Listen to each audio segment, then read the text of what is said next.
تاوتریخوالي په اوج کې د بین الافغاني خبرو دوهم پړاو پیل شو. په دې پړاو کې به په مهمو برخلیک ټاکونکو موضوعاتو باندې خبرې کیږي. تر ټولو مهم موضوعات یې د نظام څرنګوالی، د اتباعو اساسي حقوق، د واک ویش، اوربند او بندیان یادیږي. دا چې دا پړاو به څومره وخت ونیسیږي او څومره به اوږد سي، نو تیرو تجربو ته په کتلو سره چې یوازې طرز العمل 3 میاشتې ونیولې، نو ممکن دا پړاو تر دې هم زیات اوږد او جنجالي شي. خو له یو خوا د دې خبرو جنجالي او اوږدوالی، بل خوا د تاوتریخوالي دوام هم په د سولې پروسه باندې د خلکو بې باوري رامنځته کړې او د هغه تر څنګ یې د سولې پروسه کې د ښکېلو غاړو ترمنځ یوه د بدګمانۍ، بې باورۍ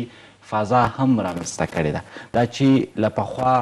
د طالبانو او امریکایانو ترمنځ د دوحې د تړون پر اساس اړیکې ټینګې شوې وي، په دې وروستیو کې هغه هم له څه ناڅه لا انجمنې ښکاري.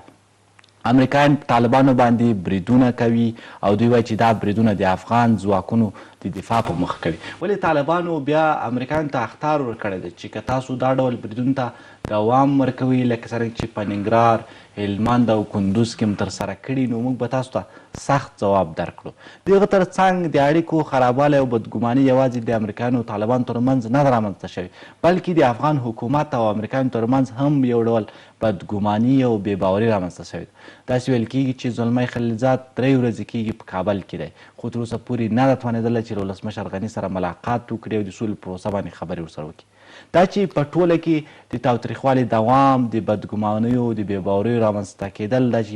له یو خوا د ښکېلو اړخونو ترمنځ بدګماني او بې باوري رامنځته سوې او د هغه تر څنګ د ولس بې باوري هم پر سوله باندې رامنځته سوې، د دې پړاو برخلیک به څنګه سي؟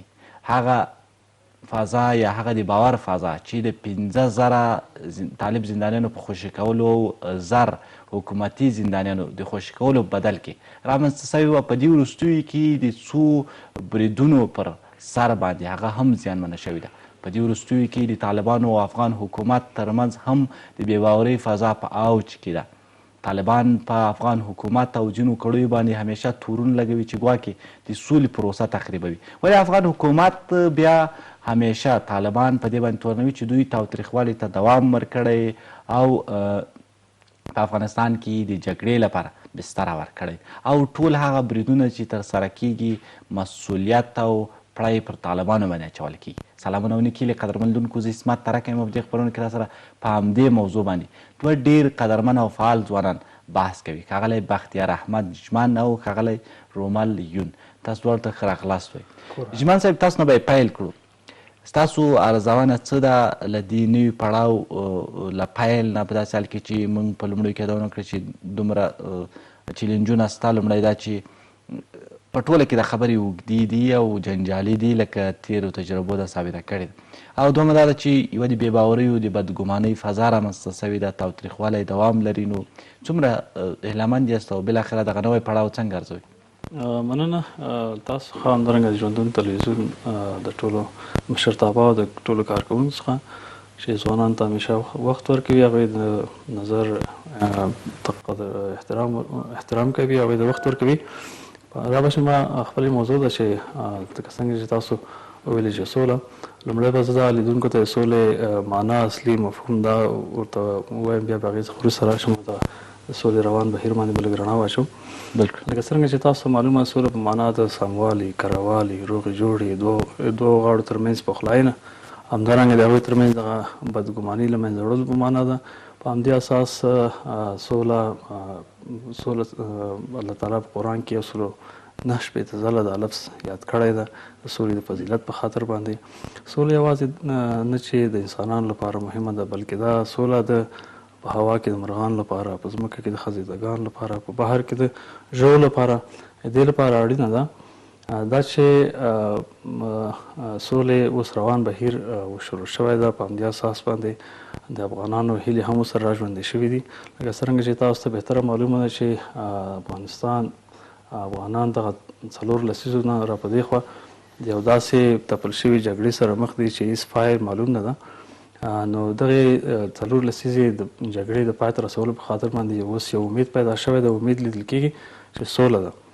نو دغې لپاره ډېر مخاور کسان هم ورپېژندل شوي دي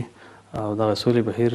ډېر هیله بښونکی دی انشاءالله. یعنې ستاسو په نظر دا دویم پړاو هم لکه څرنګه چې تاوتریخوالی دوام لري، وژنې هماغسې دوام لري، حتی ډېرې سوي دي،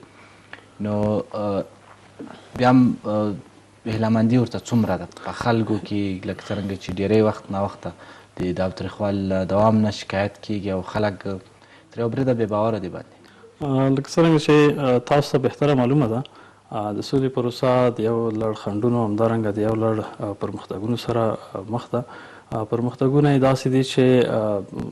مخکې دا فضا او دا فرصت نه لیدل کېده چې دواړه غاړې د خپلو منځونو کې سره کښېني یا دوی د بندیان سره تبادله کړي یا همدارنګه دوی د ویډیو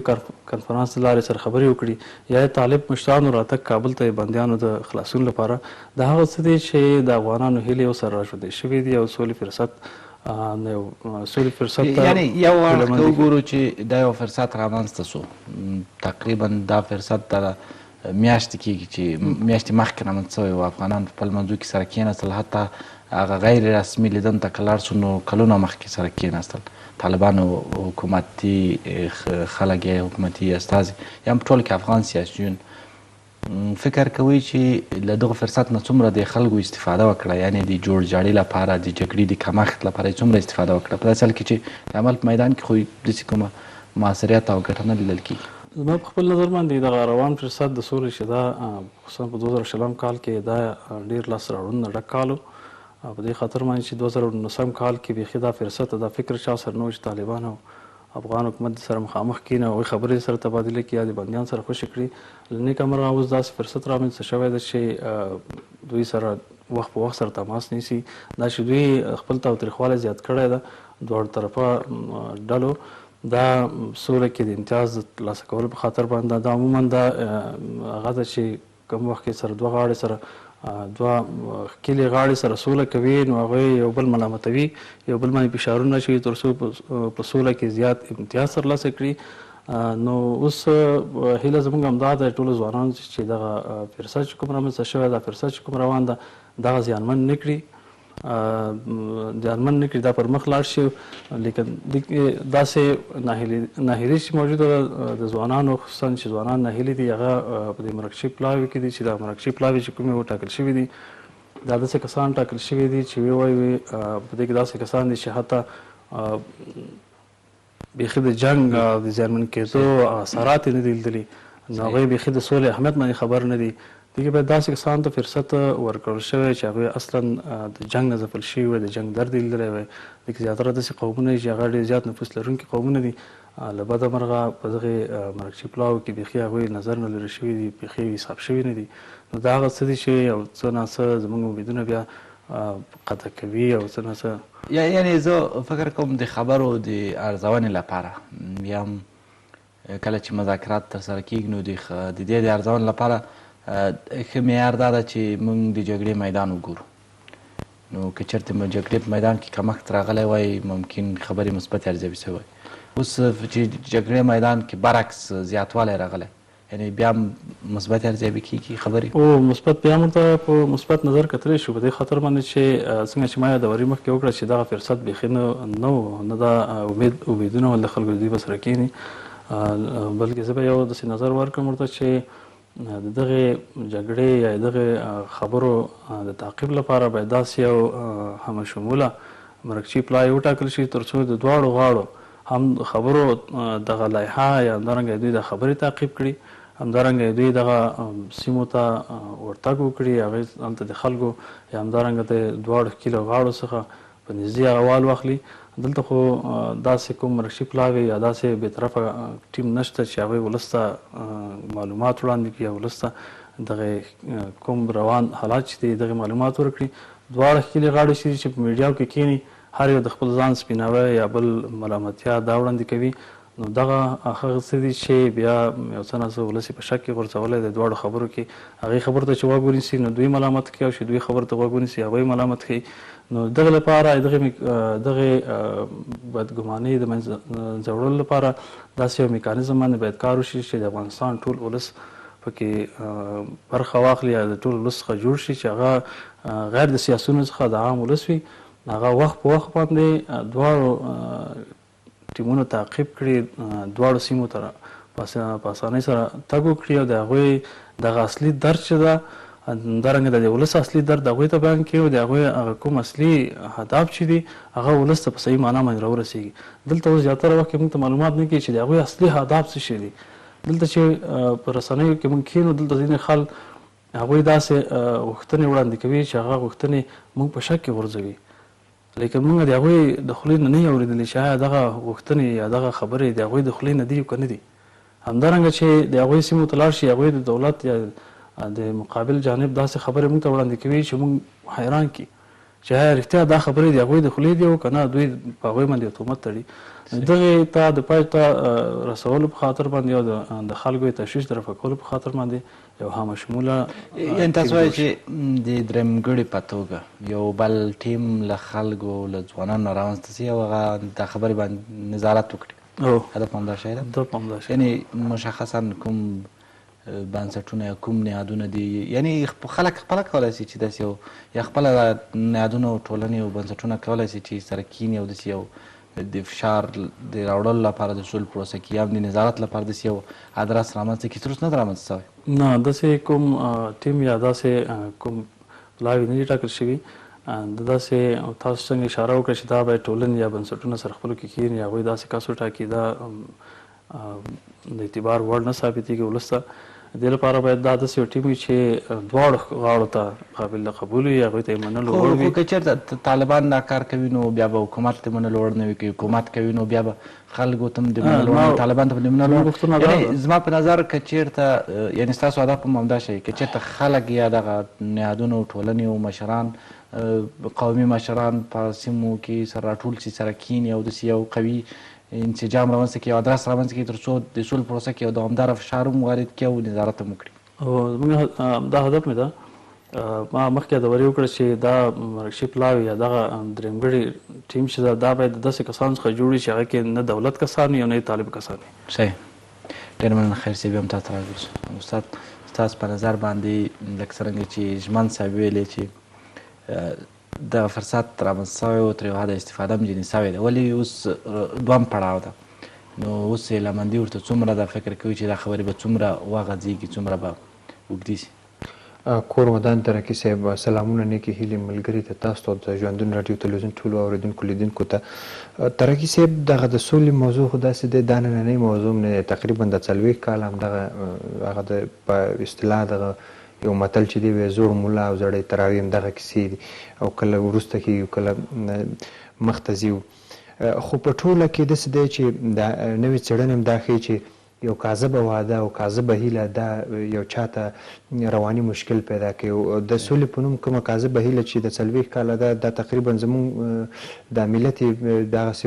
روحي شکنجه کړې ده او تر اوسه پورې دا لړۍ هماسې روانه ده. یعنې شخصا د یو ځوان په صفت باندې ما باندې اکثره ملګري په دې انتقاد کوي چې یاره استاد دغه بعضې وخت ډېره منفي ګرایي کوي، خو زه یم نه، هغه شی چې واقعیت وي باید ولس ته هم وویل شي، موږ او تاسو هم په هغې باندې همدغسې توقع ولرو چې یاره دا څه واقعیت لري او یو کاذب هغه ونه لرو. یعنې که یو کس ځان ښه نه احساسوي او هر چاته وایي چې یاره زه جوړ یم، ښه یم، خو آخر دی ځان ته ګوري چې یاره زما وجود سلو ضعیفه کېږي، زه به تر څو دا کاذب نمایش خلکو ته اجرا کوم چې زه ښه یم، او آخر دې ته راځي چې وایي چې یاره زه مریض یم. نو د دغه کاذب هیلې نه چې دا ملت دا خبره واوري چې یاره سوله به هغه وخت موږ ډېر هیلهمند وو چې په سوله کې خو موږ لکه هغه د پښتو ژبې یو لیکوال د یوسفزی هغه وایي چې د پښتنو دغه کورنی سټرکچر چې وګورو چې مثلا جرګې وګورې او بیا پارلمان ته وګورو، دغه ټول د دیموکراسي کوم اصول چې دي دا د موږ د پښتنو د جرګو او د دې هغه نه اخیستل شوي دي، لکه اصلاحي فیصلې دي، دا ټول د دې نه اخیستل شوي. یعنې موږ په دې کې ټول ناول یو. یعنې دغه نه به موږ هغه وخت ډېر هیلهمند وو چې کله دغه خبرې په لویه پکتیا کې په مشرقي کې د موږ دننه په افغانستان کې شوي. اوس تر دې ډېره جالبه چې زموږ د مرکچي پلاو کې د یو کس $14,000 معاش دی. زه حیران دي یم که دا سوله دی نو دا معاش دی په څه اخلي؟ آیا دا یو امتیاز د $14,000 تاسو ګورئ د ورځنۍ $3,500 د فیس هم ده، نو دا پیسې اول دا پیسې څوک ورکوي؟ که چېرته دا پیسې یو دریم کس ورکوي، خو خو مطمئنه اوسئ چې دغه دریم کس غوښتنې به هم دا خلک هلته مطرح کوي. یعنې دوی ته افغانستان مهمه نه ده او نه د افغانستان. زه په افغانستان کې تا ته داسې ولسي مشران رامعرفي کومه چې په یو غږ باندې په میلیونونو خلک راووځي، یوه افغاني درنه نه اخلي، وځي د افغانستان هلته دفاع هم کوي او د افغانستان سوله هم کوي، د طالب سره هم کښېني چې ورور راځه د ما او تا مابینځ کې مشکل څه شی دی، دا کار کېږي. یعنې که مونږ د جنوبي اسیا مملکتونو ته وګورو هلته ډېر زیات داسې مشکلات وکړه لکه مثلا په دې کې لکه د دوی د داخلي مشکلات ډېر زیات وو، خو هغوی هر څه ډېر ښه په اسانۍ سره حل کړل. د مونږ مشکل چې دی د مونږ مشکل هم دومره مشکل نه دی. مونږ ګوره ټول ولس هم دا نارې وایي چې یاره تپل شوی جنګ دی د بل چا جنګ دی. هغه یو ورځ استازیون ته چا ویلي وو د پښتونخوا یو هغه و د خبریالو، نو هغه دا خبره کړې چې یاره تاسو دا وایئ چې تپل شوی جنګ و، تاسو خلک هم جنګوي، تاسو فارمي چرګان یاستئ چې خلک هم جنګوي، ولې هم خلک جنګوي؟ مونږ داسې ولس یو چې هر سړی د په مونږ راځي، په مونږ د خپله پروژه اپلای کوي او بیا د هغوی مونږ سره جنګوي. ګوره مشکل ټول د مونږ د خپل مشکل ده او مشکل دا ده چې مونږ په واقعي ډول سولې ته ژمن، یعنې دوه طرف ته د افغانستان هیڅ وګړی د افغانستان د وګړو وینه هیڅ ارزښت نه لري. یعنې هره ورځ دلته د دوی ترمنځ خو سوله روانه ده، دوی یو بل سره خنداګانې کوي، دوی هره ورځ د غذا مینوګانې ګوري چې غرمه به څه شی خورو، ماښام به څه شی خورو، سهار کې پیزې خوري. خو ولس همغسې لکه د ولس په ژوند کې هېڅ تغیرات نه دی راغلی. یعنې که زه د نړیوالو په ځای زه دوی ته وایم چې یاره ځئ لاړ شئ، نیم حکومت د تاسو نیم د دوی، لاړ شئ حکومت خلکو ته سهولت ورکړي، هر چا چې ډېر سهولت ورکړه همغه د حکومت راسته راشي. یا که دا نړیوال دومره ورته وایي چې ځئ لاړ شئ دواړه ډلې لاړ شي، فقط ډېر نه یو 10 میګاواټه برخه د افغانستان ته تاسو آماده کړئ د خپل سرچینو نه، بس هر چا چې زر آماده کړه همغه د دولت په راس کې 1 میګاواټ هم نشي هغه کولی. علت یې څه شی دی؟ علت یې دلته دا دی چې دلته د افغانستان ته ژمنتیا نشته، د افغانستان تاریخ ته ژمنتیا نشته، دې خلکو ته ژمنتیا نشته ده. یعنې دواړه ډلې په دې نه دي توانېدل چې په افغانستان کې یو د کمپلیکس یو روغتون جوړ کړي چې خلک د بهرنیو د مشکلاتو نه خلاص شي. یعنې هېڅ نوع سهولت نشته ده. خو هلته چې د سولې خبره ته کېني، زه د دواړو خبرو نه تاییدوم، ځکه چې دلته د مونږ سوله داسې حالات ته، د مونږ جنګ داسې حالات ته رسېدلی چې دلته یوه ډله ده او هغه ډېره محدوده ډله ده، هغې د دې حالات نه دوی ته ډېره غټه پیسه راځي، هغوی دا بزنس ته په همدغه باندې مخ ته ځي او هېڅ څوک په دنیا کې دا نه غواړي چې زه خپل بزنس ودروم. یا په مونږ په مرکچي پلاو کې داسې کسان تلي، تاسو باور وکړئ چې هغې په ټول ژوند کې یو دقیقه بې برقي نه ده حس کړې. 15 منټه دوی دغه نیټ نه دی لکه سلام امتحان د شبکې چې د مونږ او تاسو لوډینګ کوي، یو عکس د دوی یو ثانیه نه دی درېدلی. 10 منټه د دوی د پوهنتون فیس داخله په دوی نه ده بار شوي. 10 دقیقې د دوی په کور کې د غذا کمبود نشته ده. یعنې هر څه وخت چې ته د هېڅ د کمي احساس ونه لري، هغه نو بیا د ما او د تا د غمه مړ نه دی. خو که ته د پکتیا نه هغه کس جګي چې د هغه په کور بم لیدلی دی، په هغې کې 10 کسه وژل شوي دي او هغه هلته لاړ شي، هغه به د دواړو پښې چپ کړي، ورته به ووایي چې راځئ نور سوله وکړو، د مونږ دپاره وکړو، ملت نور ځي، افغانستان ځي، د تاریخ نور ورکېږي او د غازي ملت نور ورکېږي. شرم دی، راځئ 21مه پېړۍ دی، نړۍ په دې فکر کې دی چې مونږ ځو مریخ ته، مونږ ځو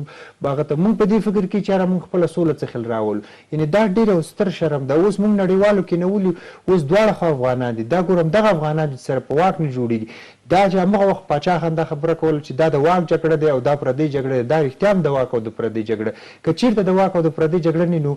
موږ او د طالب مابینځ کې مشکل څه شی دی؟ خو تم مسلمان زم مسلمان یم، تم د افغانستان زم د افغانستان یم، تم افغان زم افغان یم، تم حنیفي مذهب زم یم، نو مشکل چېرته دی؟ مشکل هېڅ مشکل نشته. مشکل همدا دی چې زه یو بل نه منو. مونږ تر ټولو غټ مشکل همدا دی چې مونږ دغه ته خوشحاله چې یاره زه دې په واک یم، پیسې د ما سره، شورلاټ موټر د ما سره، تر ټولو ښه موبایل د ما سره، مونږ په دې فکر کې. خو کله که بیا د وطن باندې معمولي سخت حالات راځي، بیا هر سړی په فیسبوک لیکلی چې یاره وطنه درنه لاړم. یاره دا رقم خو نه کېږي. دا مبارزه خو په دې شکل سره مخ ته نه ځي چې په ښه حالاتو کې خو سیلانیان هم راځي د نورې نړۍ نه، افغانستان به وګورې بېرته به ځي. ګوره نر هغه سړی دی چې په بد حالاتو کې خپل وطن سره ودرېږي. زمونږ او تاسو په وطن کې کورونا و، ټولې دنیا دا خلک شړل، ټول راتله افغانستان ته، په نام افغانستان ته راوړل. نن په افغانستان هم داسې کورونا راغلی، ته ترې تښتې. هغه وخت چې ته مریض و ته ورته راتلی اوس چې دا مریض دی اوس ته ترې تښتې. یعنې په ټوله کې د ما خبره، زه په دې باندې خبر راټولوم چې د دغه سولې د کوم پروسه چې روانه ده، دا مطلق هغه د په هغه اول وختونو کې به د یو سریالو خلکو، د عام خلکو د تلسي د سریال په نوم یادو چې کلونه دوام وکړو. دا همغه سریال دی، دا 40 کاله دی او اوس هم ده. هیڅ لمنتیا زه شخصا ترې نه لرم او هغه د ولس هغه بادرکه ځوانان چې هغوی د ولس کې لوی شوي هغوی هم په دې باندې پوهېږي چې وروره سوله موله نشته که سوله ما درته ویلې زما او تا مشکل پټ شوی دی هیڅ د مشکل پوینټ نه لرو. یعنې تاسو مخکې یادونه کړه چې جګړه پردۍ ده نو فکر کوئ چې سوله هم پردۍ ده ځکه چې یا څوک چې پکې رول لوبوي هغوی ته معاشونه ورکول کېږي یعنې دوی څه لپاره معاش اخلي خو لکه مخکې چې مو ویل اول خو د دې معاش څوک ورکوي مشخص نه ده بل دا هلته چې په کومه کچه مصارف کېږي دا مشخص نه دي چې په کوم سطحه په لوړو هوټلونو کې دوی اوسي دا هم یوه پوښتنه ده او بل دا چې دوی مامور سوي دي. بله په ټوله کې زه داسې ویم چې د افغانستان سوله چې دا اوس سوله نه ده پروژه ده دې پروژې ته کارکوونکي نیولي دي او دوی دغه پروژه مخ ته وړي. ګورئ لکه زه دا ویم چې دغه دواړه خواوې چې دلته ناستې دي په دوحه کې خیر د افغانستان کې نه کیني په دوحه کې دي کیني دوی د حد اقل دغه یو نو لکه دغه د سولې پروسه بعضې وخت داسې شي چې ډېره ګونګه سي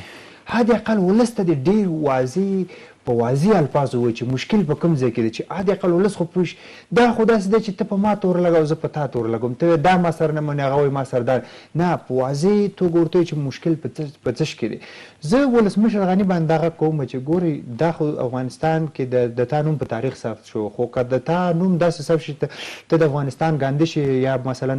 ته د افغانستان نیلسن منډیلا شي دا به درته ټولو غټ یو افتخار دا به نه وي چې وخت به موږ تاریخ کې وایي چې ولسمشر غني څو کاله پاچاهي کړې لس کاله پاچاهي کې چې شی لس کاله پاچاهي کې اوس هم پایتخت برق نه لري چې دا اوس تاجکستان سوچ در باندې وایي برق نشته دی همدا اوس زموږ هیڅ نه لرو موږ په واک کې هیڅ اساسي کار په 20 کالو کې ونه شو هیڅ چا دومره کار ونه کړ افغانستان ته چې راځي دغه افغانستان به نړیوالو سره موږ سیال کړو د سیمې هېوادونو سره به سیال کړو د موږ د معرب نه راونیسه تر هر څه پورې چې سنجې د صنعتو درز ټول په صفر کې ضرب دي په صفر کې په دې معنا ضرب دي ترقي صاحب چې تاسو وګورئ چې موږ ته هر څه شته دی خو هر څه په دومره ټیټ کیفیت شته دی چې د موږ د هغه د نشتون نه خوښ یو چاره نه وي موږ خوشحاله یعنې دغه رقم په دغه ډول معرف چې مثلا په هلمند کې دی چې نه کتاب شته دی نه استاد شته دی نه چې د دې نه هېڅ نه ده ښه ده ځکه څه تمثیل موږ د دې کوو چې یاره موږ حکومتولي دی. ګورئ موږ هماغه کیسه ده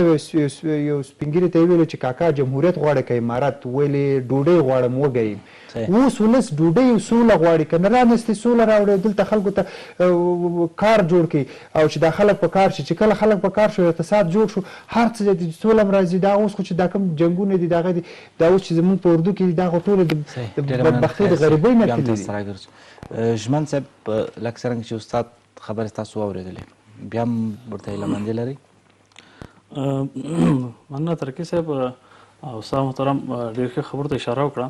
دې خبرو په جریان کې به زه دومره ووایم چې بیا هم هیلهمندي ورته لرو په دې خاطر باندې چې دغه 4 لسیزې مخکې څنګه ما یادوي وکړه چې دغه بدبختي په دې هېواد کې روانه وه له بده مرغه مخکې داسې حالات چې نه چا دښمن پېژنده نه چا دوست پېژنده په خپل منځي جګړو کې سره بخت ولو او یو ډېر داسې یو ناورین حالات سره مخ ولو چې بیخي خو اوس حالت نور هم پیچلی سوی دی اوس د دوست دښمن تشخیص تر هغه لاس سخت سوی دی ځکه برید کېږي حمله کېږي څوک یې مسؤلیت پر غاړه نه اخلي لیکن د دې باوجود بیا هم امیدونه په دې خاطر باندې لرو چې دغه کومې خبرې چې روان دي دغه د سولې کوم اصلي معنا چې ده دغه مخکې چا په فکر کې نه وه دا خیال چا سره نه و چې زه به طالب سره کښېنم یا همدارنګه طالب به بیا اوربند ته غاړه کښېږدي درې ورځنی اوربند ته یا همدارنګه طالب به کابل ته په داسې یو رسمي سفر باندې راشي چې هغوی بندیانو سره یا نور خلکو سره وګوري چې بندیان خوشي کړي یا همدارنګه دا امید هم نه لیدل کېدی چې دا خلک د افغانستان حکومت غړي به لاړ شي قطر ته یا بل هېواد ته همدارنګه هغوی سره به کښېني نه داسې فکر ملګرو ملتونو سره و چې هغوی کینی او یا داسې کله دوی خو مګر استاد ویلي دا یو پروژه ده په پروژه کې ممکن دا هر څه وسي او تمثیل په شکل باندې وسي ولې هغه څه چې واقعیت د عمل په میدان کې دي له هغوی سره هلته کوم مؤثریت نه لیدل کېږي له پروژې به زه دومره نظر ورکړم ورته چې جنګ عموما یو پروژه وي د هر ملک چې وي خو فکر نه کوئ چې دا سوله نو پروژه خو لیکن سوله د پروژې نوم ورته په دې خاطر نشي ورکولی چې دا خپل منځي او تپل شوې جګړه ده نو دې کې ښکلې غاړې ټول افغانان دي که چېرته پروژه ورته ورکړو نو پروژه د هغه کسانو لپاره دا پروژه جوړېدلی شي چې هغه ټول مافیایي کړی وي یا د هغوی ژمن صاحب لکه څرنګه چې استاد یادونه وکړه چې دا د سولې کوم پروسه چې ده دا د خلکو هغه له طبعي غږ نه سرچینه نه اخلي، لکه څوک چې په افغانستان کې واقعا له جګړې نه متضرره دي، د هغوی غوښتنې پکې هغه پکې نه اورېدل کېږي، د هغوی غوښتنو ته پکې درناوی نه کېږي، حتی برعکس هغوی نور هم په همدې پروسه کې هم ډېر پسې متضرره کېږي. د سولې پروسه هم د هغه چا په لاس کې ده چې هغه خپله جګړه کوي او جګړه د هغوی لپاره یو تجارت ده. وخت ناوخته مثلا یا د تېرو کلونو په جریان کې هغوی د جګړې په واسطه باندې ډېر امتیازات لاسته راوړي. نو فکر نه کوي چې دا یوه مصنوعي پروسه ده، ځکه چې لکه څرنګه چې ولس طبعي غږ یا سوله ده او سوله یو طبعي غږ ده د افغانستان لپاره، د ټول ولس لپاره، ولې د هغو مطابق یا د هغو سره موافق یا موازنه روان؟ دې په هکله به داسې عموما جامع نظر ورکړم چې ما ډېر ملګرو نه اورېدلي دي چې هغه داسې تاسو اشاره ورته وکړه چې دې کې اصلي دغه د ولس غږ نه اورېدل کېږي یا د ولس غږ نه وړاندې کېږي. په عموم کې دوی دواړه کلي کومې غاړې چې دي دا د سیاست یا د قدرت جنګ ته دوی اصلا د ولس سره کوم داسې خاص ستونزه نه لري. دغه یو بدبختي ده چې د ولس هغه اصلي دا کوم مشکل چې دا اصلي ضرورت چې د هغه هلته نه وړاندې کېږي، نو دا یو لویه بدبختي زه ګڼم. لیکن د بل اړخ باندې بیا دا یو نیک نظر باندې ورته ګورم چې دغه ښکلې غاړې د قدرت لپاره چې کوم جنګ کوي یا د سیاسي واک ترلاسه کولو لپاره یا د خپل موقف زیات د خپل ثابت قدمۍ لپاره دوی جنګ کوي، نو انشاءالله داسې امید لیدل کېږي چې دا ښکلې غاړې کوم قدرتونو باندې چې جنګ دي یا همدارنګه دوی د نظام ثبات باندې جنګ دي، دوی داسې یو نقطې ته ورسېږي چې طالب حکومت ومني یا حکومت طالب ومني. داسې یو پروژې ته انشاءالله داسې امیدونه د ځوانانو یعنې اوس چې دویم پړاو خبرې روانې دي په دوحه کې پیل سوي دي، نو دا ځل تاسو فکر کوئ چې دوی به په دغو ډېرو جنجالي موضوع ته باندې نتیجې ته ورسېږي، لکه د نظام څرنګوالی ده چې ډېر دا خبره یعنې یو بنبست سره مخ ته، ځکه طالبان په امارت باندې ډېر ټینګار لري، دا خوا په جمهوریت باندې، او جمهوریت او امارت خپله په ماهیت کې یوازې نومونو ته توپیر نه لري، بلکې په ماهیت کې خپله امارت او جمهوریت ډېر زیات سره توپیر لري، او د داسې یو نظام رامنځته کول چې د دواړو غوښتنې پکې ځای پر ځای سي ډېره به سخته نه وي. فکر نه کوي د هغو تر څنګ نور ځینې موضوعات دي، نو څومره هیله مند یاستئ چې دا خبرې به نتیجې ته ورسېږي او په څومره وخت کې؟ داسې یو خبرې ته د رسېدو په خاطر باندې دا یو خاصه قرباني غواړي. دغې لپاره باید څنګه چې ما مخکې یادوري وکړه چې درېمګړي یا درېم ګروپ داسې وي چې هغوی ته باید پوره صلاحیتونه ورکړل شي، هغوی ته داسې هغه واک ورکړل شي چې د خیر فیصله یې دوی ترمنځ وکړي، نو دا ډېره او بهتره مؤثره تمامېږي. دا طبیعي خبره ده چې دوه غاړې یا دوه کسان چې خپلو کې سره روغه کوي، نو یو کس به خامخا لږ زیات قرباني ورکوي تر څو د بل کس قانع کړي. دغې لپاره امیدونه شته ده. څرنګه چې تاسو بهتره معلومه چې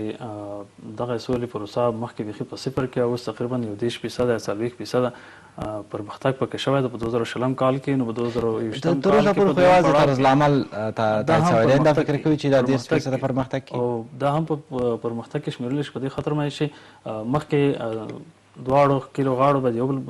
په مقابل کې داسې د رسنیو په وړاندې داسې یو خبرې کولې چې هغه بیخي دواړو ته زیانمن تمامېدلې. نو اوس که په دغه دویم پړاو کې 30% نور هم پرمختګ وشي یا 80% دواړه شي، نو دا یو هیله بښونکی حالات ده، او انشاءالله امید لرو چې که چېرته بل پړاو ته خبرې ونه غورځېږي، نو اول خو په همدې دویم پړاو کې خو کله دې ځای نه پیل کړو، مثلا اول د نظام څرنګوالی ډېر یو جنجالي موضوع ده، نو فکر کوي چې دوی به نتیجې ته ورسېږي؟ که نتیجې ته رسېږي نو په څه ډول یو فارمټ د نظام به نتیجې ته رسېږي؟ دا خو ما مخکې یادوري وکړه چې د قدرت یا د سولې ترلاسه کولو لپاره د قدرت طبعا هغه کې تغییرات راځي، هغه خپل واک ویشل کېږي، یو څه قرباني زیاته ورکول کېږي. نو طبعا په دې نظام کې به هم ډېر په اساسي قانون کې تغییرات راځي. په اساسي قانون کې دلته داسې ډېرې مادې دي چې د هغوی کوم قانون چې جوړ کړی ده د هغوی سره په ټکر کې ده، همدارنګه د هغوی چې کوم قانون طرز العمل ده همدارنګه د افغانستان د اساسي قانون سره په ټکر کې ده. دغې لپاره داسې یو درېمګړي څنګه چې ما مخکې یادوري وکړه درېمګړی ټیم چې دغه دواړه ښکلې غاړې کوم قانون چې لري کوم طرز العمل چې لري دا داسې میدان ته وغورځوي، او هغې کې هغه جنجالي مسایل یا هغه جنجالي مادې چې دواړه ښکلې غاړې په هیڅ صورت کې پې نه جوړېږي، یا هغه همغه ته د حل لاره وګوري یا ورته داسې یو نوې ماده تصویب کړي چې هغه دواړو غاړو ته په ګټه تمام شي. رجمان صاحب، تاسو غوښتنه دا ده چې باید یو درېیمګړی ټیم د خلکو له منځ نه را جوړ شي که نه؟ ولې مخکې استاد یادونه وکړه چې دا خو دې پروسه کې اصلا خلکو ته رول نه ده ورکړل سوی، دلته دا اصلا د خلکو هغه طبیعي غږ نه ده، له هغو سره موازي روانه نه ده. د سول پروسه را څو کسانو دې خواته څو کسانو یې خواته یو ډول په انحصار کې نیول ده. یعنې تاسو فکر کوئ چې خلکو سره په واقعي معنا مشوره سوې ده؟ نه، په دغه هکله باندې که چېرته حتی له خلکو سره مشوره نه وي سوې، نو څرنګه امکان لري چې بیا دغسې یو درېیمګړی ټیم را تشکیل سي یا یو داسې ادرس را جوړ سي او هغه ته دوی دومره رول ورکړي چې حتی خپل منځ کې د فیصلو د پرېکړو صلاحیت هغوی ته ورکړي؟ امکان لري دا شی؟ د درېیمګړي ټیم لپاره که دا تمه ولس د حکومت څخه یا طالبان څخه کوي، دا ډېره اشتباه کوي په دې خاطر باندې چې دواړه پلاوې دې ته آماده نه دي چې یو درېیمګړی ټیم جوړ کړي. د دې لپاره باید ولس سره منسجم شي، ولس راجیګ شي، خصوصا ځوانان چې په روان حالات کې ډېر رول لوبوي، دوی سره منسجم شي او د هر سیمو څخه راشي، خصوصا د ټولنو کسان، بنسټونو کسان، هغوی سره کښېني او د دغې ځکه دغې جګړې زیات زیان چې ده دغه ځوان نسل ته رسېږي، نو دوی کله یو منسجم سیستم جوړ کړي، یو منسجم ټیم یې جوړ کړي، نو دوی بیا کولی شي چې په دواړو غاړو باندې په اسانۍ باندې خپل دغه کسان ومني. یا همدارنګه د هغوی څخه یعنې دا خو غوښتنه ده، خو هغه د عمل په میدان کې امکان څومره ده چې داسې یو کار وسي؟ د عمل په میدان کې امکان یې تر ډېره لیدل کېږي، خو په هغه وخت صورت کې چې کله دغه ولس راجیګ شي، د ولس راجیګېدو څخه بغیر دا امکان نه لري، ځکه په موجوده وخت کې دا کوم مرکشي پلاوي لیږل شوي، تاسو بهتره معلومه ده په دې کې داسې کسان دي چې هغه د رسنیو په وړاندې خبرو توان نه لري، نو هغه به زما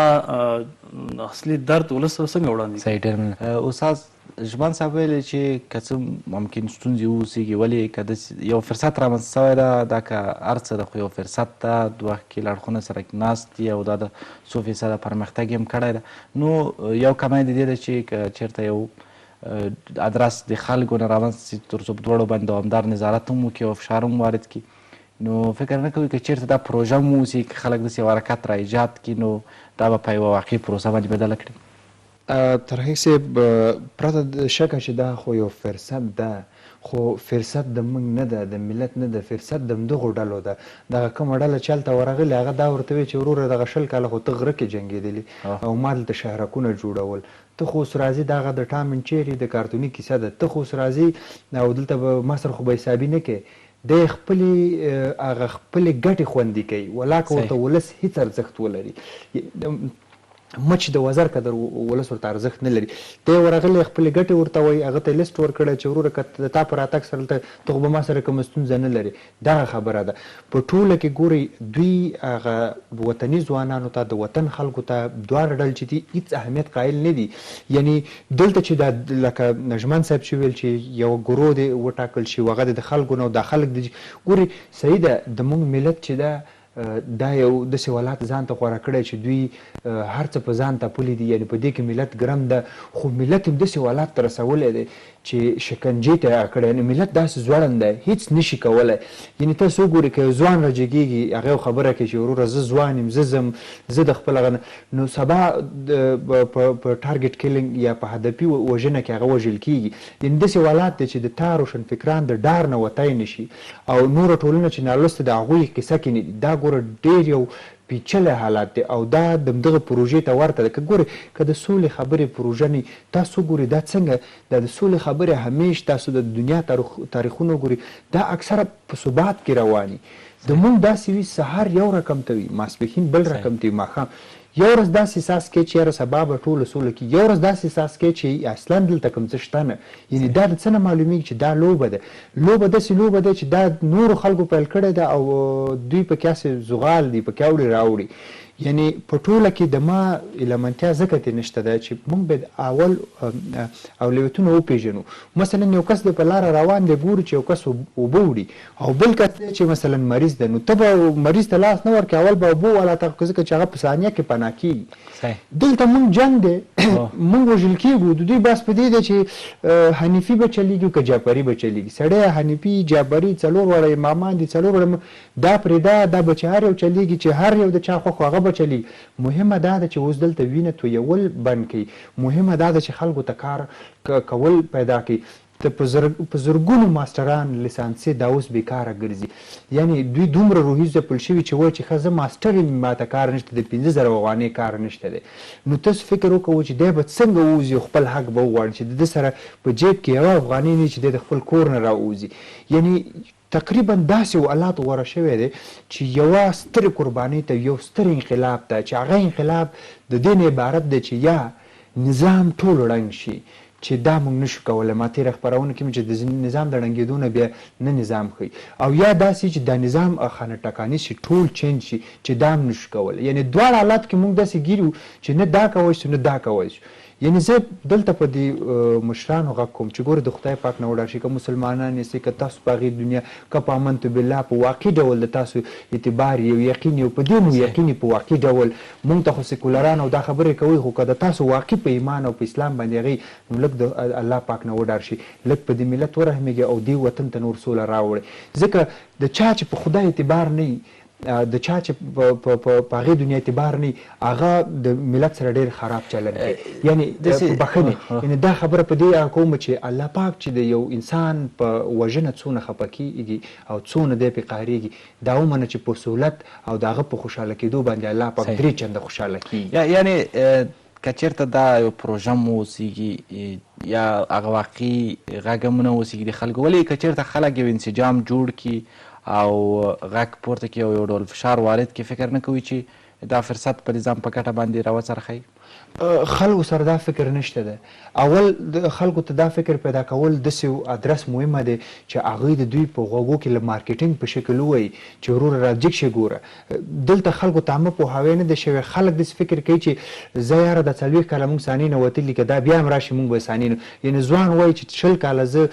جهاد او مقاومت والا ویل چې یاره زما حق دی زما حق دی 20 کاله ده وخوړه بیا به ځوان د غره نه راځي ما پسې 10 مملکتونه هغه کړي بس زه امارتي حق د ما ده زه والا عشه کې پاتې یم. یعنې دلته ولس فکر کوي چې ځان چې کاره نیولې خو په دې بیا فکر نه کوي چې د جنګ هر نوع باید چې د هغه بیا عامه دغه ټیټه طبقه ورکوي. ځکه چې دوی سره پاسپورټونه دي دوی سره خو دنیا دی ته وګورې په دې ټوله 20 کلن جګړه کې چې دلته وشوله 3 چارواکي به ماته داسې ونه کړي چې د کور نه 2-3 غړي مړه شوي خو په افغانستان کې به داسې کور نه چې د هغې د فامیل نه یو کس په دې جنګ کې مړ شوی نه. یعنې دوی سره اصلا دا درد نشته. زه په ولس دا غږ کوم چې ولس باید نور یو څه اکټیو شي یو څه باید فعال شي او خپل غږ اوچت کړي نړیوالو ته هم د موزایي. اوس موږ دپاره ګوره پی ټي ایم ښه ادرس دی له پی ټي ایم څونه خپله ښه اواز نړیوال پورې رسولی دا چې نړیوال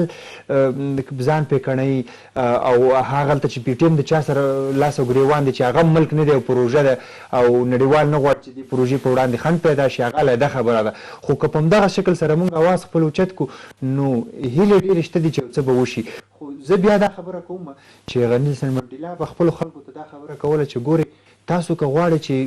موږ شو او وطن هم شي د دغه فکر به خپل ذهن نه وباسو. موږ بدبختي دا ده چې لږ د طالب سوله نږدې شوله دلته یو تعداد چې د طالب پلوي هغو ویلې نومونه کېښوده چې ټامیانو پلانې او خیاطانو تاسو به ځئ اوس موږ را روان یو. ګوره دا نه غچ فکر دی. اول د موږ بدبختۍ ته دا وګوره چې موږ دستي ډلو ټاپرلی شو دا موچي شو دا خیاط شو دغه نومونه په نورو ملتونو کې نشته. ګوره ټول افغانان ولې په ډلو ټاپل. اوس تر ټولو غټه خبره ده چې معمولي خبره چاته اصلي دین ورته کوي چې ورور اصلي ده ته خو سیکولر سړی سیکولر په څه معنا زه خو د دې فلسفه دومره نه پوهېږم چې ته ماته لکه د دې الفاظ استفاده کوې. دا اختلافات باید شاته پرېږدي او انسجام رامنځته کړي. مخکې مې یادونه وکړه چې په ټولنه کې هم د طبقو ترمنځ ډېر زیات واټن ده. مثلا روشنفکران ډېری له عامو خلکو سره واټن لري یا یو ډول بدګماني ده. مثلا هغه لږ پوه خلک فهمیده خلک چې په ټولنه کې دي هغه ډېری په حالت تیښتې کې دي ځکه چې دوی کله خلکو ته کومې خبرې کوي نو تاثیر نه کوي انسجام نه جوړېږي او که چېرته تښتي نو بیا وایي چې وتښتېدو نو کله چې څوک خبر نه اوري انسجام نه جوړېږي نو په تناصر میدان پرېښودل مناسبه لار نه ده. داسې دی چې په ټوله کې ما ویل چې موږ دغه ولسونه چې د موږ ترمنځ چې هر نوع اختلافات دی ګوره دغه اختلاف ولاکه به دې وارځي چې یاره ته تاجک یې زه هزاره یم زه پښتون نه. موږ ټول د یوې ګلدانې ګلانې او ګلدانې مو افغانستان دی. موږ که چېرته دغه ګلان ګلدانې خپل رنګ کوم ګلان ټول د منځي نو د دې په خاطر باندې دا ګلان مفروض چې دا ګلدانې تر ټولو ښه راشي چې افغانستان په نوم ګلدانستان شي نو موږ باید داسې کار وکړو چې د نن چې کوم اختلافات دي موږ سره کوي هغه په هر ډول موږ تر ټولو غټه خبره دا ده چې پاچا خان عدم تشدد مبارزه کوله پښتانه ډېر ښه مطالعه کړي موږ دومره د غچ فکر لرو باور دی وشي چې د نن په حکومت کې 12 ځوانان تل دی په څلورم بس کار کوي په دریم بس هغه د ته ویني چې هغه د ته چې وسه وشي هغه د ته چې سپیک دی دغه تک دی دا حالات ډېر زړه بوګنون کې چې وسړی مشکل چې شه د ګوره موږ کچیر ته اوس موږ کرکټ ټیم لاړو اوس راشد خان تاسو ګوري راشد خان نړۍ په سطح باندې د لسکلن بهترین یو پلیر شو خو دا ټول افتخار کده افغانستان نه هر څو ګوزي کا هزاره د تاجک دی هر یو د الته چې وزي د راشد خان مربوط د افغانستان دی زه وایم دغه یوشتمه پیړۍ د ساينس ټکنالوژي وخت د افغانستان ته ویاړ راوړي د ورزش د سیاست د ساينس د دې طریقه ویاړ راوړي کنه دا په کور کې چې دا کم جنگونه دي ګوري دغه جنگونه نړیوالم کوي خو غوی دا جنگ داسې کوي چې د خپل نفي او د خپل د وطن د بقا په خاطر دا جنگ د دې ځای نه راخلي د نړۍ بل کوم چې وړي هلته جنگ کوي چې د وطن ته محفوظ اوسي موږ بدبخت به داسې یو چې د پردی جنگ هم راوړی خپل هم راوړی او د افغانستان هم یو رنګ جوړ کړی دی دې ته داسې لاره پاتې کېږي چې یا داسې لاره اوسي چې دغه سترې بوینګ تیارې کینی وایي چې ولسه نور راځي دا ټول پرېږدو دوی ته وایي چې اوس تاسو بس همدلته سره ډزوئ دا وطن په تاسو او دا ځمکه په تاسو په ټوله کې ګوري الله پاک موږ ته ډېر ښه هېواد راکړی دی په دې هېواد کې موږ تاسو ته سره زر سپین زر تیل هر څه راکړي څه ته راکړي چې دا افغان که کاله پیدا کړه دغه استفاده وکړي ژوند وکړي موږ بې راضي شو نه دا دنیا د موږ دپاره نه دی که چې د موږ دپاره نه دی نو الله پاک ولې په شمال کې موږ ته دونه تیل راکول خو دې ته راکړي چې د افغان ته استفاده وکړي افغان چې خپل ککره په کار نه اچوي او چې یو څوک ورته خبره کوي هغه پسې هم خاندي چې زه یاره دې کې ډېر غټ غټ ستر خلک خاور شو تاسو خو لا ډېر واړه خلک په دې باندې بحثونه موږ وایو نه په عامه پوهاوي باندې به ټول کار وکړو ټول ولس په دې پوه شي چې په جنګ کې د هېچ چا خیر نشته یوازینی شی چې هېڅ نه نتیجه نه لري هغه جنګ دی 40 کلم دی بل په سر وویل نتیجه یې څه دی صفر نتیجه یې دا ده چې والا برلین ونړېده برلین زه څه کوم نتیجه یې ده چې تاجکستان آزاد شو زه تاجکستان څه کوم یعنې د موږ هر جنګ د نورو خلکو په نفع تمام شوی دی بیا هم راګرځو ژمن صاحب ستاسو په نظر لکه څرنګه چې استاد یادونه وکړه د ولس منځ کې هم یو ډول بې باوري رامنځته سوی ده نو کله چې یو څوک د دې لپاره اوس چې تر څو خلک رامنسجم کړي او غږ پورته کړي نو خلک په کچه چې باید ورسره ودرېږي نه ورسره درېږي نو که خلک داسې یو انسجام نشي جوړولی یا نه جوړېږي نو یعنې تاسو مخکې یادونه وکړئ چې داسې یو احتمال شته چې داسې یو انسجام رامنځته شي او احتمال په دې خاطر باندې زه ورته هیله مند یم چې دغه زیات دا مسؤلیت چې دا ځوان نسل ته راجع کېږي په دغه کې ځکه ځوان نسل چې دا تقریبا 85% چې دا لوستي کسان دي او لوستي کسان ټول دغه جنګ ټول زیانونه یې لیدلي دي او همدارنګه دوی راتلونکي حالات هم د افغانستان ښه درک کولی شي تیر حالات ته هم دوی ښه نظر اچولی شي نو په دغه خاطر باندې ځوان نسل باید یو څه نه زیاته قرباني ورکړي نسبت نور سپین ږیرو ته تر څو په سیمو بانډو همدارنګه په کلو کورونو کې وګرځېږي د اول عام پوهاوی خلکو ته ورکړي د سولې د اهمیت همدارنګه د وطن اهمیت همدارنګه مګر ژمن صاحب یوه خبره ده چې کله ځوانان وغواړي چې په اطرافونو په کلیو کې وګرځېږي هغوی ته دا زمینه او فرصت برابر ده فکر نه کوي چې کلیو کې کلي ته د یو ځوان تګ او هلته د وطن خبره کول یا داسې د خلکو راویښول د هغه د مرګ په قیمت تمامېږي یا هم په ښارونو کې اوس هم دا کار روان دی دا که څه هم د خلکو د سر د بیه باندې تمامېږي دا ما مخکې یادوري څنګه وکړه دا قربانۍ ته اړتیا لري که چېرته په دغې په ډله کې یو کس قربانۍ ورکړي ورته هغه سر لاړ شي نو بیا دغه نور کسان لږ نور هم ویښتابه په هغه کې پیدا کېږي او همدارنګه خلک هغوی ته ګوته نیسي که چېرته یې دوی موخې اصلي موخې یعنې داسې موخې وي چې د خلکو ویښتابه او د خلکو راجذب وي همدارنګه قومي تعصب وي همدارنګه دوی نور شخصي غوښتنې پکې ونه لري زه فکر نه کوم که دوی هرې سیمې ته لاړ شي که هغه طالب سیمه وي که هغه نورې اطرافي سیمې وي چې څوک یې دوی خنډ جوړ شي یعنې تر اوسه پورې داسې یو کار نه ده سوی ډېر شوي دي خو ځوانانو ډېری کسانو کوشش کړی هڅه یې کړې ده چې خلک رامنسجم کړي خلک راټول کړي حتی دومره ګوندونه جوړ شو ټولنې جوړې شوې لکه د سولې ولسي حرکت چې ښه بېلګه ده یعنې غټه قرباني ورکړه له هلمند نه تر مزاره پورې په پښو لاړل یعنې خلک له 40 نفر نه 50 کس هم ورسره یو ځای نه شو یعنې بیا هم فکر کوي چې خلک سوله غواړي هو د دې لپاره ما څنګه یادوري وکړه دا بهترین مثال یې تاسو یاد کړئ چې د سولې کوم ټیم چې را جوړ شوی و چې هر ولایت ته پښو باندې مزلونه یې کول دواړو سیمو ته په خپل مصارف او په خپل زحمتو باندې تګ راتګ کوو دا یو ډېر لوی فرصت و چې خصوصا ځوانان د لاسه ورکړه ورته یعنې چې چانس فرصت برابر و چانس هغه وخت ښه کې خلک له برابر و. جګړې نه ستړي وو ولې یو ځای نه سو ولې دا یو انسجام باندې بدل نه سو داسې یو انسجام لکه په پی ټي ایم چې رامنځته شوی لکه داسې یو په غټه کچه انسجام چې خلک پکې رامنسجم شوي یو واقعي ولسي ادرس باندې بدل شوی او اوس به هم نظارت کولی هم به فشار واردولی هم به د ولس غوښتنو ته انعکاس ورکولی لکه څرنګه چې استاد محترم مخکې یادوري وکړه چې هلته داسې کسان ډېر دي چې هغوی اقتصادي مشکلاتو سره مخ دي دغې پروسه کې چې زیات کسان وي دوی یا حمایت ونه کړو یا همدارنګه دوی پسې لاړ نه هغه په د اوسني حالاتو کې دغه لوستي کسان چې دي د یو څه نه څه د خطر احساس هم کوي ځکه دا اوسنی داسې پیچلي حالات ده چې دوی بیخي حیران پاتې یعنې که خطر ګواښ وي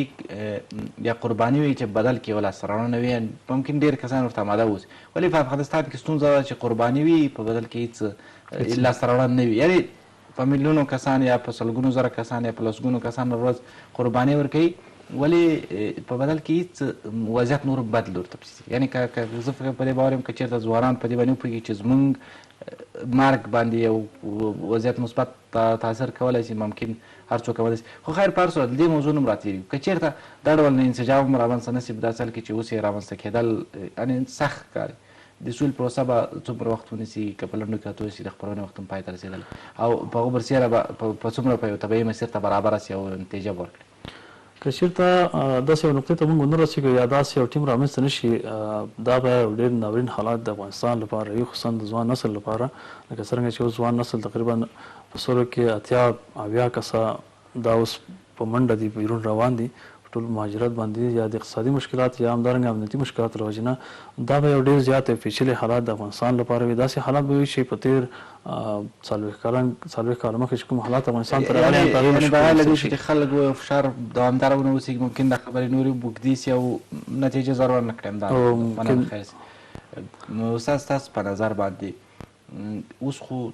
یوه پروسه روانه ده د سولې په نامه باندې بالاخره د دې هغه نتیجه به څه کېږي د دې دوم